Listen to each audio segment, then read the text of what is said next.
So what are your goals, man, in Monster? Like, what are your goals in general with business? Like, where are you trying to take this dude? Are you trying to be the next XBF dude? A lot of people in our stream chat are saying that you resemble SBF with a hair.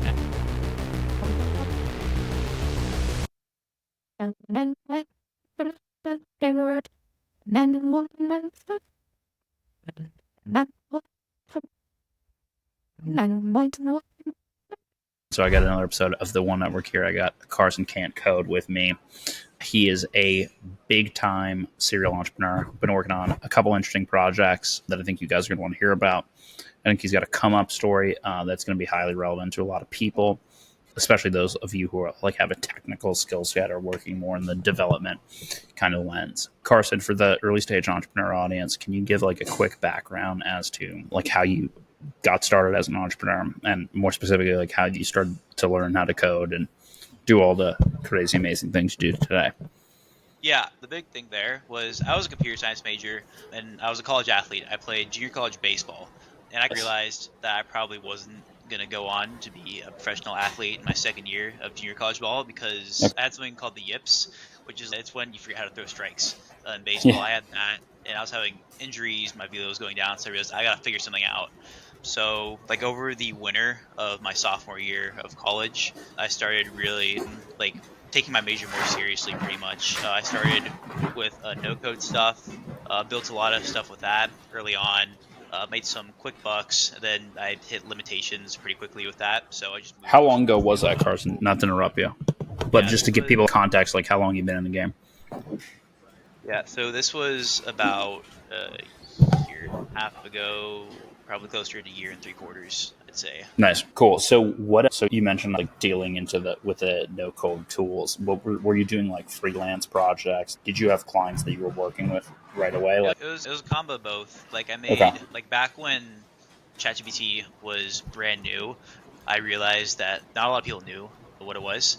So what I did was I built a wrapper software for it and just made it for schoolwork. Like it was just a literal wrapper yeah, and shit, with a okay, fancy logo and whatnot, and I just marketed it to students. And that did okay for a few months before obviously GPT went way more mainstream. nice. Did you like in terms of just one thing that's big for like people in our community is just selling and landing those first few clients?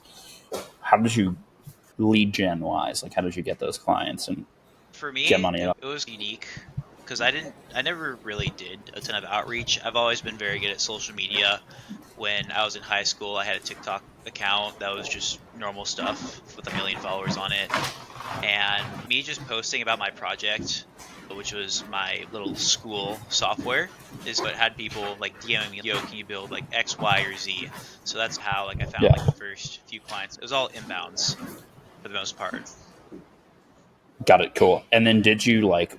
Were you in terms of using no code or whatever? I just had no code Alex on the other day. Asked him about like some of the issues that I've had with no code is like just being in not flexible, the conditionals, all that type of shit. Did you? How quickly did you run into issues with that? And you were like, "Hey, I gotta learn coding for real." Yeah, so it was fine. No code was fine for a couple of months. And then I started getting into heavy issues with math stuff for starters. Like you have to do a lot of really obnoxious stuff inside a bubble to be able to get like advanced data displays to work. Charts were a nightmare to work with in bubble. And obviously expenses, because bubbles were filling pricing was a little predatory. And it's not good. I realized A that when I was hostage, right? working yeah, when I was trying to work on like much more data heavy projects, I would have had to charge $500 a month to keep decent margins on a software that otherwise would be like $40 a month. It was ridiculous. No, yeah. I feel like there's something with the UX too that's weird. I'm not. I studied comp sci, but I'm not like a big dev guy. But I feel like all the UX of the no code applications they look the same. Yeah, I feel like Bubbles got the best and like the most user friendly. I Gotcha. actually did really like their interface a lot when I was building with it. But other than that, like all the other tools are all over the place.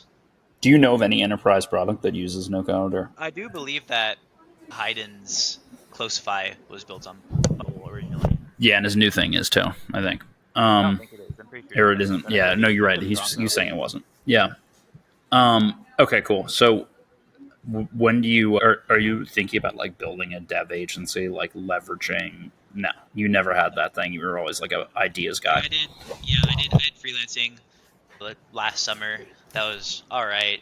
I just don't like really working for other people, if that makes sense. I like Nah, working with other people, preaching to the choir here, dude. We're and an like, entrepreneurship yeah, podcast. Hate that. yeah, Yeah, and obviously I'm marketing, and I've been around a lot of people who are really successful, so I know how to build like all sorts of monetizable things, APIs for data that's really valuable to certain people. Bots, crypto bots are a big one. I'll be building a few of those internally soon for some guys that I work with on Monster. okay, cool. Yeah, I do want to get into Monster, but even before we get into that, so obviously you're a content creator too. You do a lot of different platforms and posting and on IG. Like, how did you get into that? And like, when did that kind of stuff start for you? Yeah, so back when I was with AI Answer, which was it was yes, memes Nice. project for Yeah. cold calling originally, now inbound calling. We wanted to do a lot of API work there, so I figured the best way to bring in users for that was just to just post about doing X, Y, and Yeah. Z with our API. So I was doing that, and those videos were doing pretty good, and I was mixing in my own random builds as well. And for Nice. whatever reason, people really liked seeing just random builds for just anything like Python or friend related, and so that kind of just took off my account. Nice. And do you have? Did you have a strategy for doing that? I don't know, like kind of method for being, or like what's your kind of outlook as far as like building that audience on IG? Yeah, so the big thing there is like obviously there are a million developers out there, and a lot of them build a lot of useless shit that no one's ever gonna use.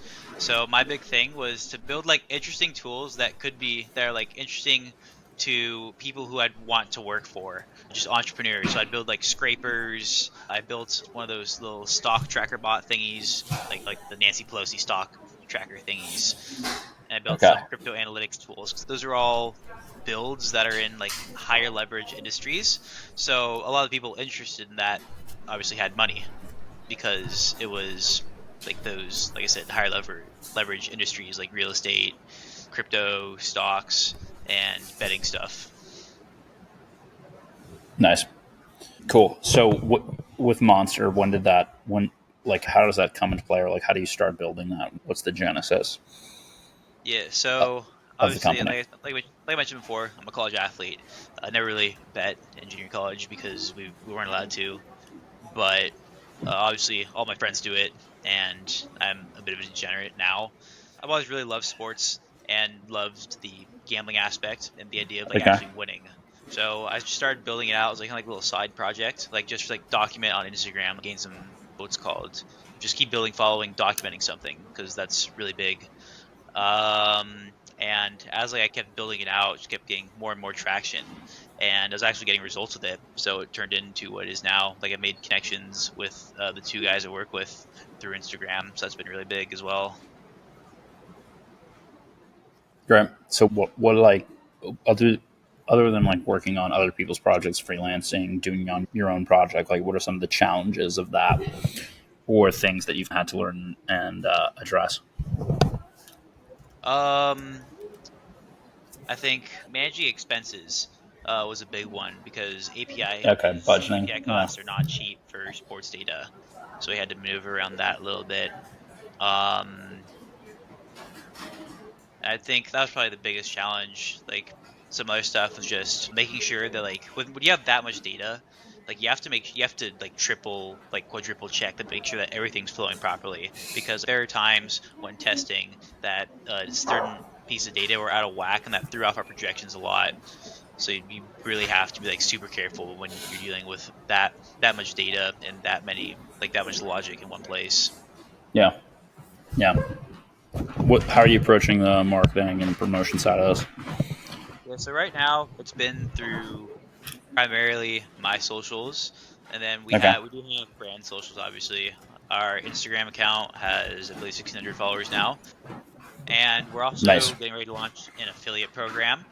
Because I know lots of affiliate guys who are ready to market that, and obviously everyone loves getting paid for referring people to stuff they use. So that, in my opinion, that'll probably be like the biggest game changer going forward when we get that up, as well as bringing on marketing guys to start helping the other branded socials take off.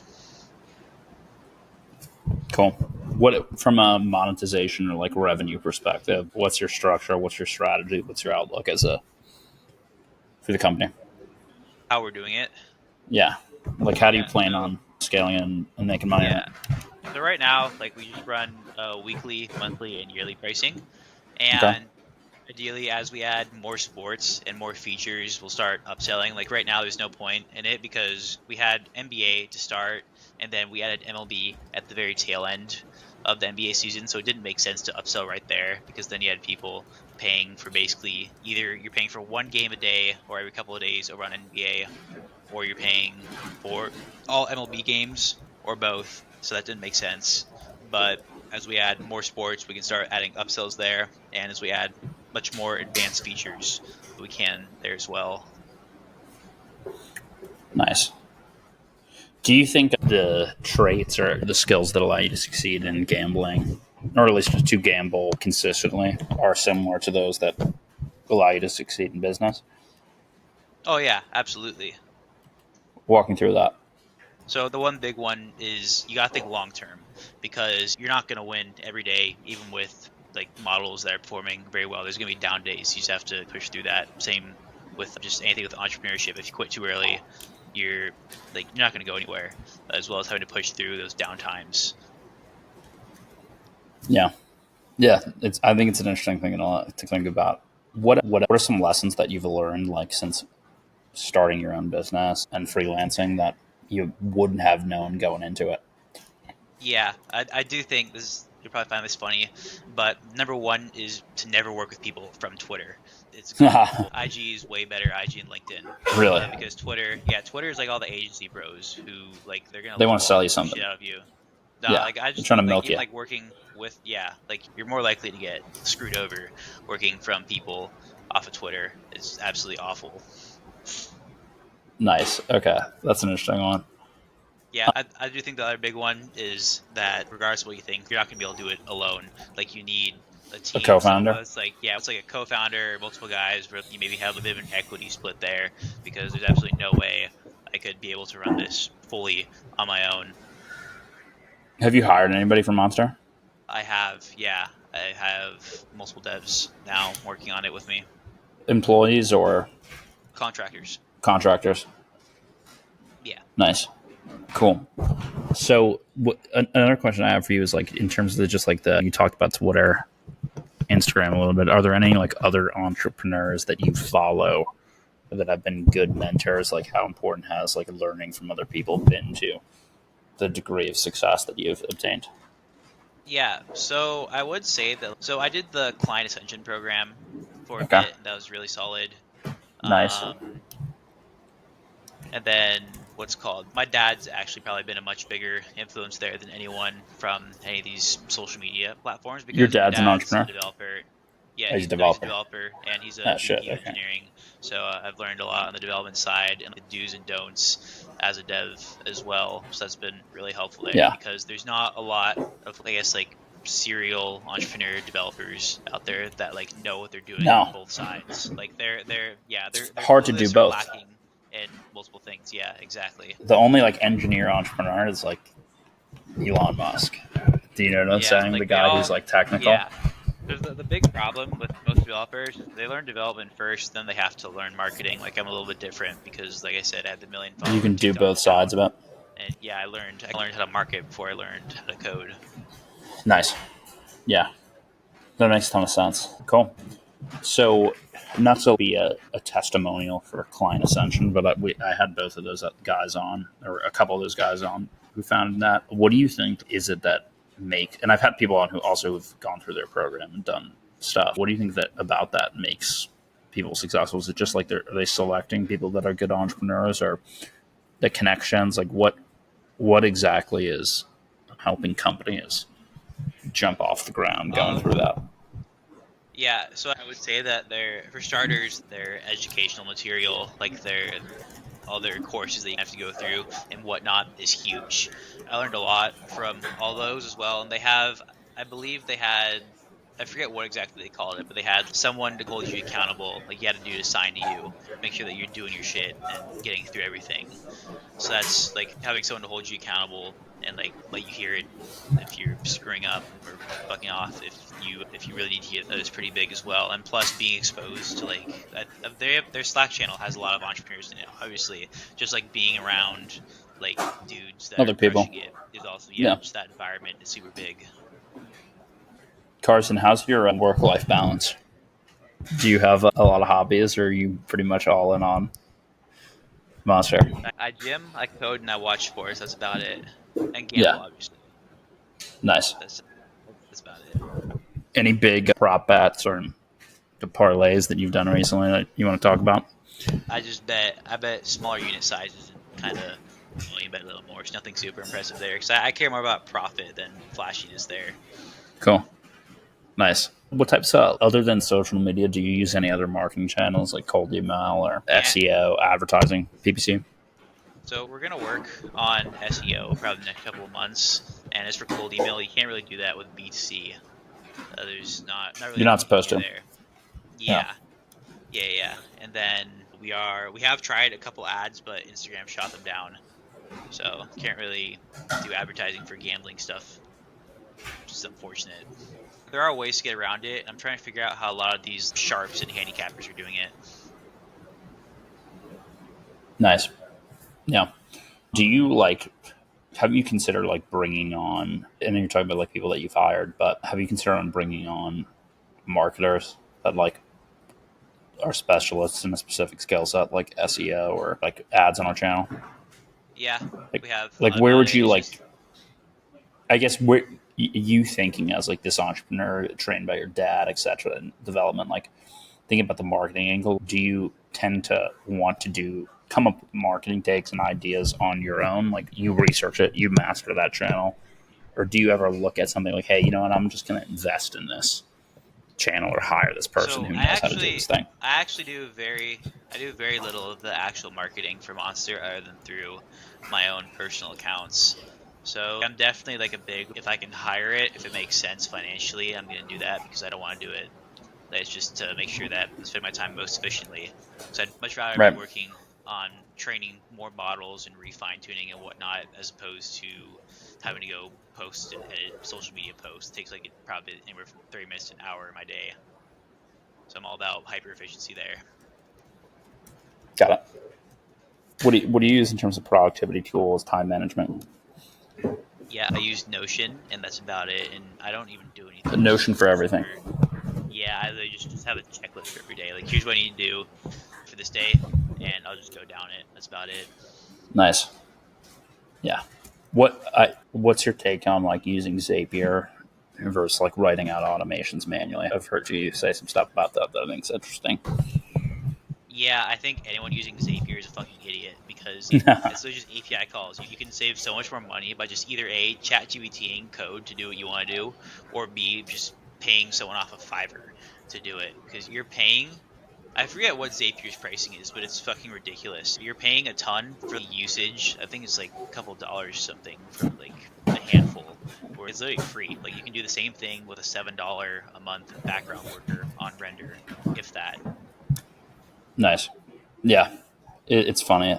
That's a funny thing, dude, because I've spent so much money on Zapier over the years, and like, saw that and I was like thinking about it. If you had to go back in time, or like you're looking at somebody who's like maybe has a no code or development skill set, what would you suggest that they do to make money online? Like, how do they teach themselves marketing? Like, we talk a lot about obviously teaching yourself development, but like, how would you teach yourself marketing or sales or content Yeah. generation? So the big thing there is just trial and error. So like I'd probably tell them to build something small, market that does, and kind of just rinse and repeat. Or if you go through like the method that I do through my IG, it's just build something new every single day and post about it, and just go next. That's the best way to do it. So the build in public type thing. Yeah, exactly. A lot of people hate on build in public because like your idea is going to get stolen or whatever. But the reality is That's bullshit. Yeah. there's such a minimal amount of people that are actually going to take action on something. And plus, like even if they do, like they still need to catch up on development time for starters, which could be weeks to months, and then they have to do it better as well. Plus, they also have to like I don't know. There's so many people out there that's hard for it to really actually make like any negative impact on there if someone does copy you. Nice. Did you have ever have trouble like getting in front of the camera, talking? You know what I'm saying? Like the stage fright type thing. Probably, like I said, back in high school when I was doing TikToks, that was probably like the only moment in Okay. time, really. I guess you're a pitcher, right? Like you're in baseball, dude, so you're used to like performing in front of people. Oh yeah, Um, exactly. what are like some like stupid takes that people promote on Twitter, like stupid ideas of you know what I'm saying, or tactics, that you just want Oh to rip man, dude, into? Give me some. I'd have to think. There's so many. I see so much stupid shit every day on the timeline. It's ridiculous. Yeah, I just That's weird because I can't think of any off the top of my head. I would say that there's way too much focus on outbounding and stacking as many clients as possible as opposed to just getting results. I would say it's much more important to just get like one client, maybe two, depending on how much bandwidth you have, and just getting really good results on them instead of just stacking clients and performing mediocrely or below average and losing those clients because it's going to hurt your reputation in the long run. If you do really good with one or two, then that's really good case studies for the future because there's way too much focus on building that MRR like way too like really fast and just on unrealistic timeline. It's yeah, like a lot of the timeline thinks like it's 10K or bust, but like it does take a while to build to that and maintain it. yeah, dude. That's such a good point. I do feel like all the content that's targeted at early stage entrepreneurs is all about scaling, like getting the cold email campaigns off the ground. But it's like most people haven't gotten that first client and really did like a good job with it. Do you know what I'm saying? Like you can Yeah, honestly and like scale so quick just off referrals. If you do a really good job, boom, three more clients. And now you have 10 yeah, clients and like you can't take on any more work. You know? yeah, like the reality is like you're probably even gonna have to do some free work most of the time because the Oh yeah. monster there's no way in hell I'm gonna pay someone with no case studies or anything to do something. Yeah. It's just not gonna happen. Like for example, like if a marketing agency like came like yeah, like I got no case studies or anything, like come pay me 3 grand a month to do this, and tell them hell no. But if instead it's like, hey, let me make you a few free videos and see how these perform, then we can talk further. I'll be down for that. Hell yeah. Yeah, dude, that's yeah. We have every day in the Discord, like you get like a 16-year-old coming in who's like, "How do I close my first client?" And it's like you got to find somebody do the case study for free and then like milk the shit out of that. If you Yeah, do a really good job with it too, it sells itself to a certain extent. absolutely. Cool. So, what are your goals, man, with Monster? What are your goals in general with business? Like, where are you trying to take this, dude? Are you trying to be the next XBF, dude? A lot of people in our stream chat are saying that you resemble SBF with the hair. Yeah, so I would say I'm like my biggest goal is just to dominate in as many sports as I can with Monster. Right now, we have Nice. about a 60% accuracy rate with the MLB, which is absurd. It's been That's the worst crazy. sprinter so far, and the goal is just expand to as many markets and as many sports as we can, and just dominate there. And obviously, like maybe a few years down the line, to exit for a ton of money and then move on to whatever's next. But for right now, my focus is fully on this one thing, and just like I said, just keep winning. As long as it's performing, as long as we're crushing it, the growth will come. Nice. Sweet. Carson, where can people find you, man? Huh? Where can people find you? And Yeah. what's the best way to, or how do they sign up for Monster or get involved and utilize that? Yeah. The You can find me on Twitter or Instagram at Carson Can't Code, and if you're interested in using Monster, the website's just monster.bet. You can just sign up there. Sick. Cool. Carson, thanks so much for coming on, man. Yep, no problem. Thank you for having me on. Sweet.